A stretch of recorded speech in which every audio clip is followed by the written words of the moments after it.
Hey guys, Mr. Overon here with Mr. Overon's Tarot Reading Services, and today I am talking to you about intuition and following that inner voice. A couple of years ago, there was a little boy who had gone missing, and he was a local, and I just could not let it go. I was scrolling through Facebook when I came across a post that said, "Help, my 10-year-old autistic son has come up missing. We've been looking everywhere and we still haven't found him. He's been missing for about 7 hours now." And I was laying in bed and I just kept thinking about what I would do if my kid had come up missing or a loved one of mine had come up missing. And I just had this nagging feeling in the pit of my soul telling me, "Michael, go out and look. Michael, go out and look." And I was like, okay. So I grabbed a flashlight. I said a little prayer to my my goddess and got in the car, and I thought, okay, you know what? An extra set of eyes is always going to be helpful, but I just listened to my intuition. I put it out there into the universe. Blessed Goddess, Mother Divine, help me find this lost child. Let him be safe and let him learn a lesson from this, and let his family be reunited and be happy once again. And I just kept kind of repeating that little, just, "Blessed Goddess, please help me. Blessed Goddess, please help me. Blessed Goddess, please help me." This whole time, as I'm approaching an area the area that he was missing from, I started getting like an even stronger inclination to go down onto a beach that is usually locked up at nighttime. And for whatever reason, the gate was open, so I drove my car down there, and I just closed my eyes and I called out the child's name. And a moment later, I felt like I heard this faint little voice say, "I'm over here." Well, the beach that I was parked at, to get to where I heard the voice, you had to go through a bunch of mud and tidal lands and stuff like that. But the main road drove right up past it. So I got in the car and I drove down the road a little bit more, and I just had this feeling of, you need to stop right here. And I was like, okay.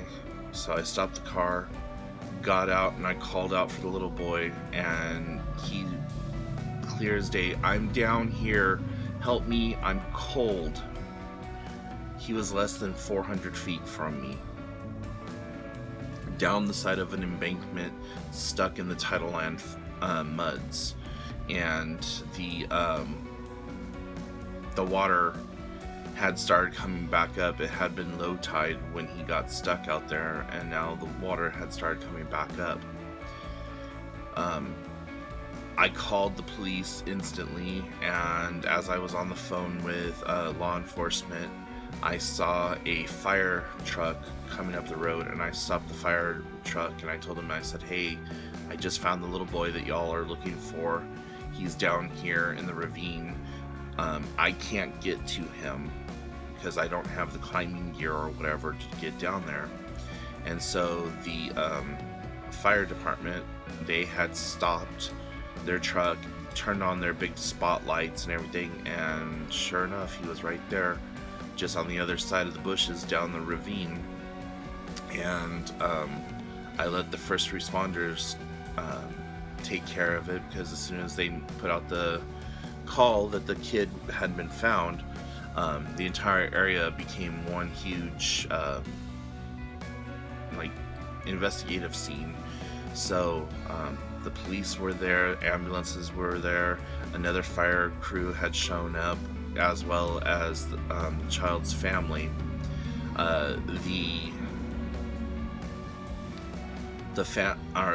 The police took my statement, and the fire department also took my statement, and that was that. I just went ahead and let it go from there. So the way that the news got a hold of it was that my best friend, I told her about it, and by that next morning, she had completely blown it up and called every newspaper, every news station, and everyone in the area. My Facebook was blowing up. There was people talking about how amazing it was and all this other stuff, and I didn't want it to be all that. I just was thankful I was able to help, and thankful that I was able to find him. And so there's a video clip at the end of this here that is from king5.com, which is a Seattle-based TV station, and it's the interview that they did with me, and the short little excerpt and blurb. So you know, a lot of times we ignore those little voices in our head, or think that, oh well, I'm just imagining it. And you know, 9 times out of 10, you're not just imagining it. It's one of those things that you've got to listen to. Your intuition will never turn you wrong. It's when you don't listen to that inner voice that we seem to always get in trouble.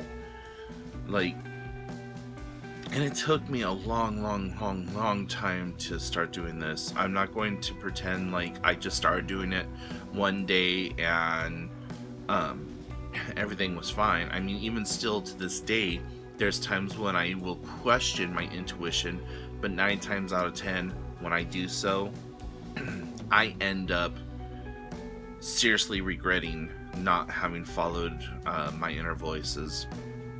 And then I always have angry pity party for myself, like, oh well, I know I should have done that, but you know,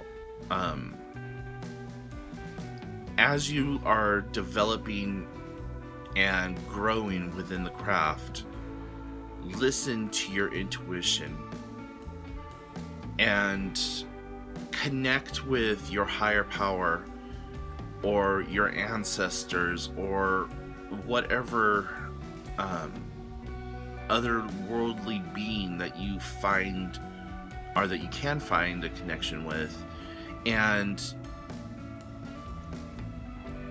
you'll know when you are just being paranoid or wanting to see the best in a situation versus actually like fooling yourself. So, you know, just take time and listen to your intuition. When I first started just flying by the seat of my pants, as it were, I took it with a grain of salt. Like, I would listen to my intuition about a situation, and then I would do it and see how the outcome returned on me. And then I would listen to it again, and then I would ignore it and see how the outcome happened. And I did this a couple of times with small, minor things in life. And, you know, at the end of it, I learned to just